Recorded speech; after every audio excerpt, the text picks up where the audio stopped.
Tumaas ng hanggang 20 piso kada kilo ang presyo ng ilang klase ng gulay. Price check tayo sa unang balita live ni Jasmine Gabriel Galban ng GMA Regional TV.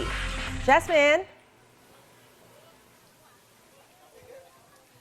Maris, good morning. Halos isang linggo nang tumaas ang presyo ng gulay sa Mangaldan Public Market. Ganun din sa ibang pamilihan sa probinsya ng Pangasinan. Ayon sa mga magsasaka at maging sa mga negosyante, ang pagtaas sa presyo ng gulay ay bunsod ng mababang supply. Sabay-sabay kasi Maris na nag-harvest ng gulay ang mga magsasaka noong nakaraang mga linggo dahilan para maapektuhan yung supply ng gulay sa ngayon. Tumaas ng hanggang 20 pesos per kilo ang presyo ng ilan sa gulay gaya na lamang ng native o yung mga lowland vegetables gaya ng kamatis, sitaw at maging ng ampalaya. Sa ngayon, nasa 40 pesos ang presyo ng kamatis. Samantalang ang presyo naman ng ampalaya ay nasa 100 pesos per kilo habang ang sitaw ay nasa 80 pesos kada kilo. Sapat naman ang supply ng highland vegetables. Nasa 100 pesos per kilo ng carrots habang 60 pesos naman ang kada kilo ng repolyo. Patuloy naman Maris ang pagbaba sa presyo ng sibuyas, gaya na lamang ng pulang sibuyas na nasa 100 pesos per kilo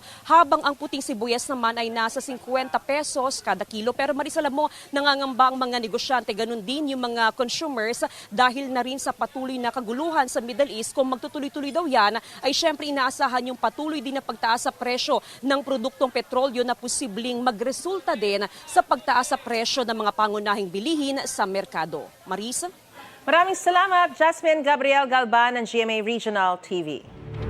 Gusto mo bang mauna sa mga balita? Mag-subscribe na sa GMA Integrated News sa YouTube at tumutok sa unang balita.